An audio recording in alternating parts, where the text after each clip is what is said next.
لم يلد ولم يولد ولم يكن له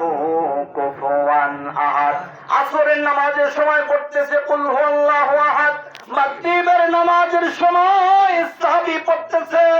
কুল হুয়াল্লাহু আহাদ ইশারের নামাজের সময় পড়তেছে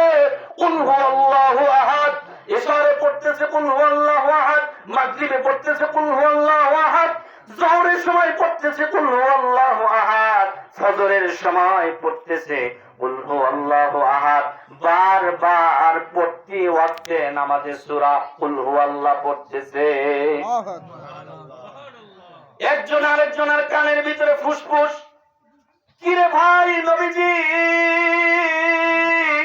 সাল্লাল্লাহু আলাইহি সাল্লাম তিনি কেমন ইমাম নিয়োগ দিলেন যেই ইমাম প্রত্যেক নামাজে সূরাতুল ইখলাস তার মানে কুল হুয়াল্লাহ সূরাটা পড়তেছে সুবহানাল্লাহ কি এমন সাহাবী কি এমন ইমাম চাইলাম কি এমন ইমাম দিলেন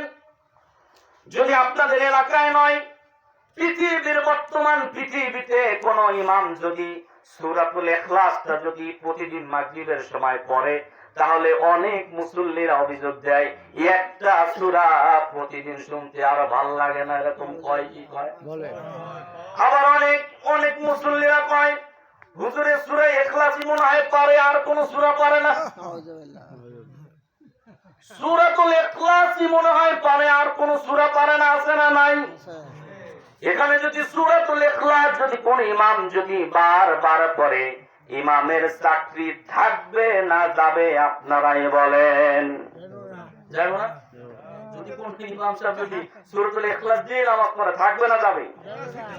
কিন্তু আল্লাহর হাবিব যেহেতু ইমামটা দিয়েছেন রাহমাতাল লিল আলামিন নবীজি প্রিয় নবী দো জাহানের বাদশা ইমামুল মুরসালিন সাহেবে কাউসার সাইয়্যিদুল মুরসালিন খাতামুন নবিয়্যিন রাহমাতুল লিল আলামিন যেহেতু তিনি ইমাম নিয়োগ করেছেন নবীজি যেহেতু ইমাম নিয়োগ করেছেন নবীজির হুকুম ছাড়া ইমামতি থেকে বাদ দেওয়ার পৃথিবীর কারো ক্ষমতা নাই ক্ষমতা আছে ক্ষমতা নাই সবার কানে ফুসফুস একজন আরেকজনের কানের ভিতরে কইতেছে কি ইমাম দিল প্রতিদিন সূরাতুল ইখলাস পড়ে কুল হুয়াল্লাহ সূরাটা দিয়ে নামাজ পড়ায় আল্লাহর হাবিব সাল্লাল্লাহু আলাইহি সাল্লামের কাছে গিয়ে বললেন ইয়া রাসূলুল্লাহ কয়েকজন সাহাবী গিয়ে বললেন ইয়া রাসূলুল্লাহ আপনি যাকে ইমামতির দায়িত্ব দিয়েছেন ইমাম হিসেবে যাকে আপনি নিয়োগ দিয়েছেন তিনি সব নামাজে সূরাতুল ইখলাস কুল হুয়াল্লাহ সূরাটাই পড়ে আল্লাহর হাবিব সাল্লাল্লাহু আলাইহি সাল্লাম ওই সাহাবীকে ডাকলেন এদিকে আসো ওই সাহাবীকে ডাকার পরে বললেন তুমি কি প্রতিদিন প্রতি রাকাতে সব সময় প্রতি ওয়াক্তে কি সূরাতুল ইখলাসই তেলাওয়াত করো সাহাবী বললেন ইয়া রাসূলুল্লাহ সাল্লাল্লাহু আলাইহি সাল্লাম ও আল্লাহর হাবিব হ্যাঁ আমি অবশ্যই প্রত্যেক রাকাতে প্রতি ওয়াক্তে আমি সূরাতুল ইখলাসই পড়ি তুমি কি অন্য কোন সূরা মিলাও না কয় না অন্য কোন সূরা আমি মিলাই না এই সূরাটা দিয়ে নামাজ পড়ি নবীজি বললেন কেন তুমি এই সূরা দিয়ে নামাজ পড়াও কুল হুয়াল্লাহ সূরা দিয়ে কেন নামাজ পড়াও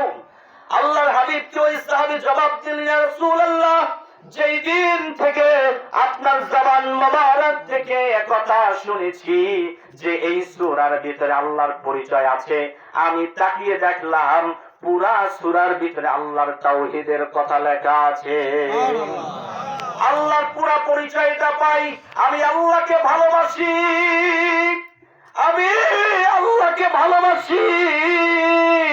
আমি আল্লাহকে মহব্বত করি আল্লাহকে আমি ভালোবাসি এই জন্য আল্লাহর ভালোবাসাটা আমার অন্তরের ভিতরে গেঁথে নিয়েছি আমি যখন নামাজের ভিতরে দাঁড়াই তখন সূরাতুল ইখলাস ছাড়া আমার অন্য কোন সূরা মনে আসে না আমি এই সূরা ছাড়া আর কোন সূরা তেলাওয়াত করতে পারি না ইয়া রাসূলুল্লাহ নবীজি আমার